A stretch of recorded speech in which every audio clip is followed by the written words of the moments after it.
Oh, parang hindi tayo makapasok kasi tata. Ayun na pala kasi tata.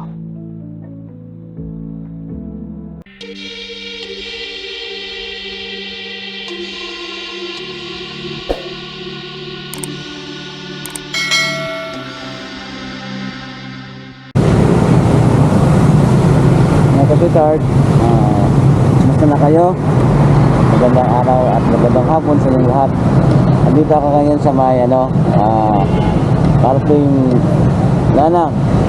Sa may Villa Road kasi sa Villa Road. Kasi update ko yung kapitard. Ginagawang tulay sa may Samal. Kasi matagal ko nang hindi na-update kayo kapitard. Kaya tara, puntahan natin at check natin kung naumpisahan na ba yung kapitard. Yung ginagawang tulay. Okay, let's go. Peace up. Salamat kapitard.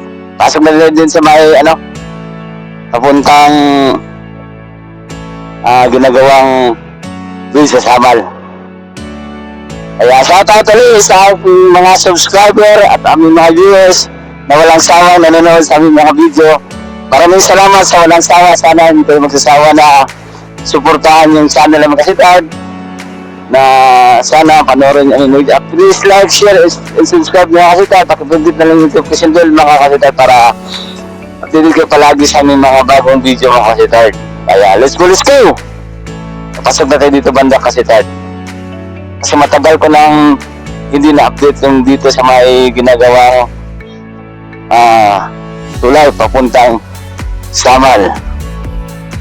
Kaya sana nagawa na. Nag-umpisa na sila sa paggawa ng Kapitard, yung bridge. Matagal-tagal ako hindi nakamunta dito. Nung nakaraang taon pa yun. So, papasok dito kasi Tard.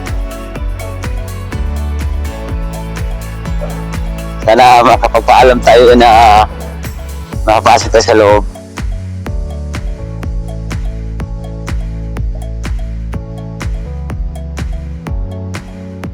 Okay.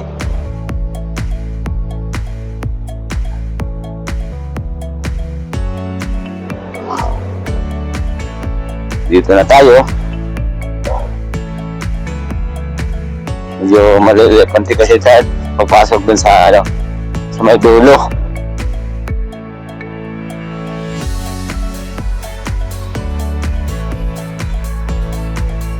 Yun, dun yun. Paalam tayo na makapasok tayo dun sa ito yung ginagamit walang pila kasi ito. Yung mga na equipment.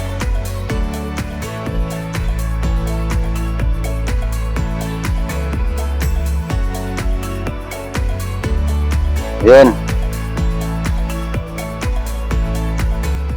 Oh, parang hindi tayo makapasok kasi tata. Ayun pala kasi tata. Okay. Yun na. Yun tayo kasi tata panda. Yun na kasi tata. Bisa na pala sa kasi tata.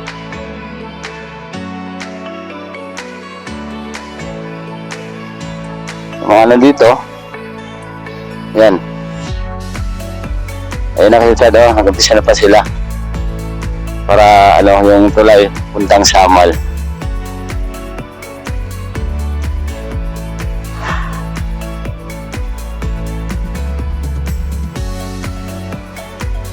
Bita-bita yung kanti-kanti dito banda.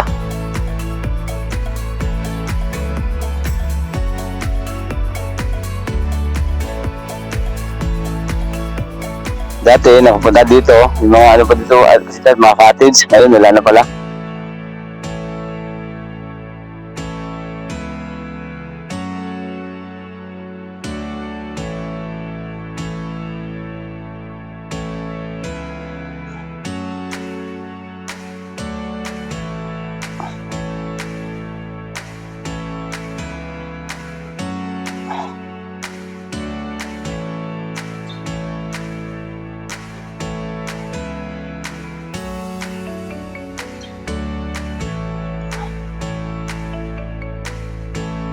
Ayan na.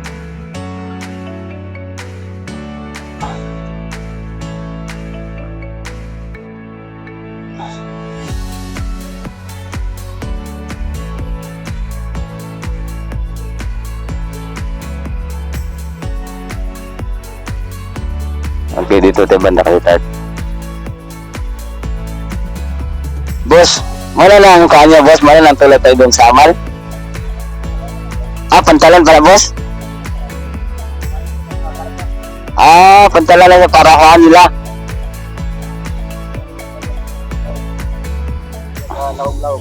Diwa na mo kalong pundasyon. Pantalan pa din sa day. Sige, boss. Salamat.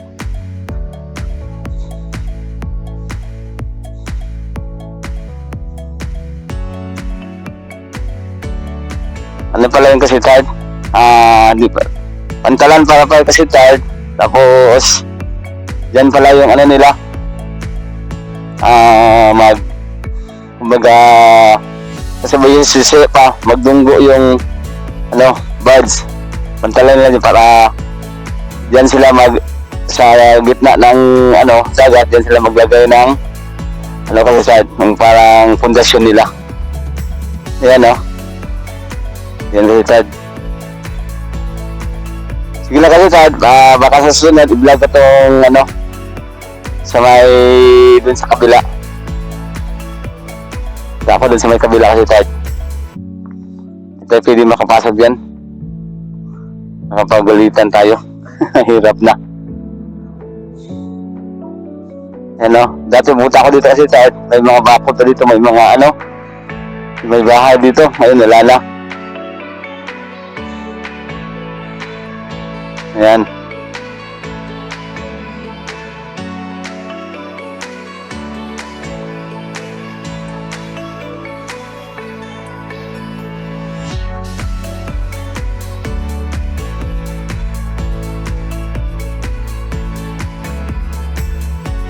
Ayan kasi Tad, Okay, kasi Tad, hanggang dito na yung vlog ko. Kasi hindi tayo pumasok dyan, bawal kasi pumasok. Kaya hindi lang ako nagpaalam pa. Kasi baka hindi rin napapayag. Kaya susunod kasi Tad, balik natin ulit. So, yan ginagawa pala ko kasi Tad. Yan pala yung kasi Tad, pantalan. Tali, yan yung, kung sabaga sa Bisaya pa, yan yung magdunggo yung buds nila. Tapos, yan sila sa gitna na mag-umpisa ng maglagay ng pundasyon yung mga malalaking poste mga kasidad. Okay. Kaya peace out mga kasidad. God bless mo sa inyong lahat.